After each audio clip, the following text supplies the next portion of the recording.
Wow, what an episode that was. When I first saw that this episode was going to be directed by Mark Mylod, who was the person who pieced together episode 3, which was centered around Logan's death, I had a feeling it was going to be a good one.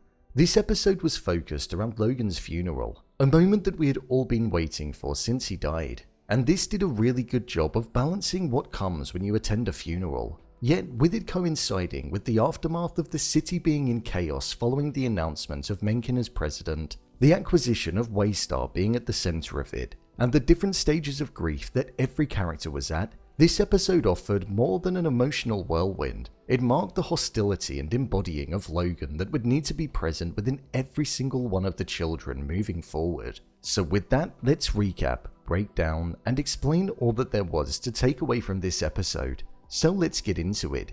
Here is Succession Season 4 Episode 9 Ending Explained.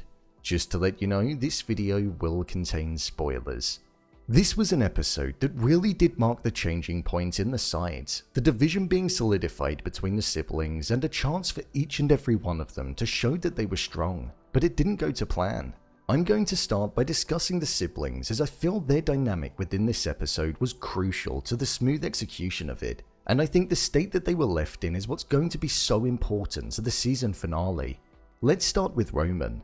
Roman started this episode being on top of the world, quite literally in his apartment. However, by the time that he got to the church, the man that was calling out how much power he had before in stating that he was the person who decided who the president was ultimately rendered to the state of hysterics as he looked over at his father's coffin after coming to the realization that daddy wasn't going to be coming back. Throughout the entirety of Season 4 since Logan died, Roman was the calmest, coolest, and most well-composed out of the siblings when it came to the understanding that Logan was gone. However, with him focusing on the fact that he had pre-grieved, it was inevitable that he was going to implode, like he did when he was with Mattson at the top of the mountain, but more so like what happened in this episode.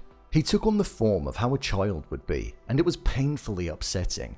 I found it to be such an emotional moment when he was standing over the coffin being comforted by his siblings. Shiv's reaction to Roman being upset was so raw, and it felt so real too. The upset in her eyes was so sad to look at. That then marked the direction that Roman had for the final part of the episode.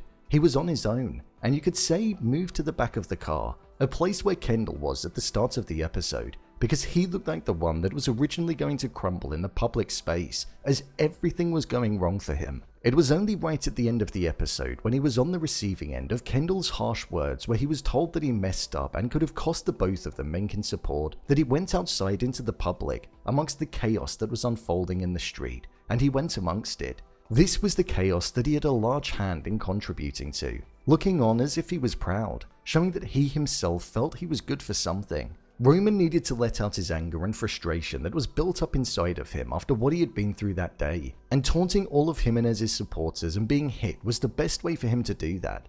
Roman is going to go one of two ways in the finale. I don't think he has what Logan had within him. However, we must remember at the end of episode 2, Logan selected Roman to be with him, so I wonder if that's going to be something that he keeps inside of his mind.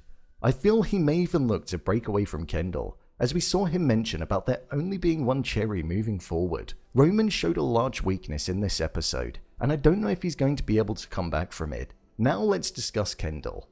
I thought Kendall's growth and development in this episode was phenomenal and extremely interesting to watch unfold. What started with him being at rock bottom, fearful and regretful of what he had contributed to the chaos in the city, and also upset over the fact that Rava wasn't attending the funeral, we saw extreme emotion being present within him from the off. He was regretting his actions of assisting in the support of Mencken and was fearful of the repercussions. However, as the episode moved on, we slowly saw him start to grow into himself more, and the dynamic changed within his mind. Kendall was in a state of grief, as everybody was, but the mindset was altered when he was up on the stand giving a eulogy. He was originally going to read Roman's words, but he spoke from his heart instead, which I feel was an important moment for the character, showing that he doesn't actually need Roman. He's carrying dead weight with him. Kendall has had to do it on his own twice now, when he was giving the speech for Living Plus, and also now, on stage, on his own, picking up the pieces after his brother.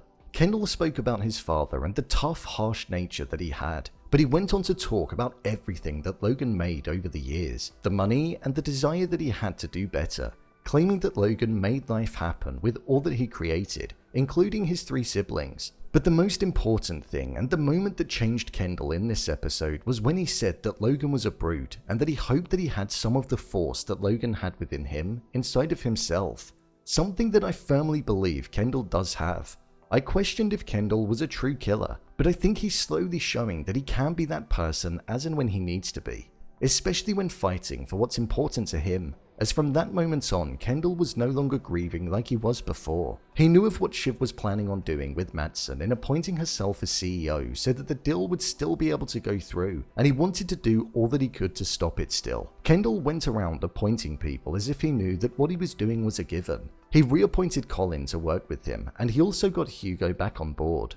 With him having his outburst on Roman, saying how he messed it up for them and that Mencken may have lost his support for the brothers due to Roman looking weak in front of the people and there being a video that was being circulated, he hammered down on his brother, something which even Roman was surprised to hear. But Kendall wants the company, and he's going to do all that he can to ensure that he can get it, even if that means hurting a few feelings and causing rifts in the family. Like Roman said about Kendall maybe not being alongside him, Kendall said the exact same thing, so their plan is surely set to fail, as the both of them are not on the same page at all. Let's remember, Kendall said life isn't nice, it's contingent, so he's very much trying to follow in Logan's footsteps by uttering that. Shiv. Just like the other 2 siblings, Shiv's involvement was crucial, and I feel her head was swinging to different sides a lot throughout this episode. There were moments where Kendall was speaking during the eulogy that I thought she was realizing how much they needed to be together, but it ultimately didn't last. Shiv had such raw emotion when it came to the loss of her father, and a response that I would say a lot of people may have in real life. Her heart was on her sleeve, and she had tears in her eyes throughout the majority of it.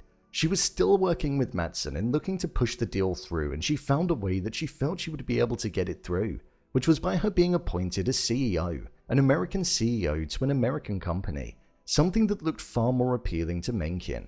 There was a really interesting moment where she spoke about her pregnancy and the idea of being a mother. She said how she would push them off to the side, barely see them, take no maternity leave, and even work during labor. There was also a conversation she had with her mother where she said how she would just keep her distance and do what she called the family way. With her also having a drink as well, it does make me question if she's just doing all of this as a front. She experienced firsthand what it was like to be pushed to the side as a child, and she even mentioned it during her speech.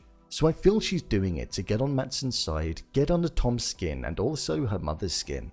During the funeral, she wasn't supposed to get up and do a speech, it was supposed to be Roman. However, with Kendall getting up and delivering a speech, ultimately saving the day, I feel the only reason she followed on after him for a short, brief, and sweet while was to be able to show her presence and strength in front of Mencken. Even though she had emotions that laced throughout it, it felt more like a power play. Her dynamic with Tom is one that I find so interesting too, as she showed an ounce of care towards him in this episode. It's almost like that massive outburst didn't happen 2 episodes ago, but I think, maybe, in this episode, it marked the understanding and love that they do have between them. Tom was grieving Logan, and it was clear to see that he obviously chose to not go to the funeral because he wasn't going to be able to handle it, masking his emotion with the excuse of work. We know that Tom's emotions are real, as he had that raw emotion on the day that Logan died. Shiv allowed Tom to go back to the apartment, looking out for him. However, on the other hand, it might have again been something that she did to not have somebody who was crying around her, which would ultimately impact her image. With it looking like Mencken is siding with herself and Mattson, she definitely has the upper hand moving forward, but I wonder at what cost is it going to come at? I still have no clue who is going to ultimately end up winning this game. Overall review. I thought this was such a great episode. It flipped the dynamic of all of the siblings, and despite being extremely emotional at points, you couldn't help but wipe away the tears and continue being so invested in the scheming that was taking place at all corners of the church.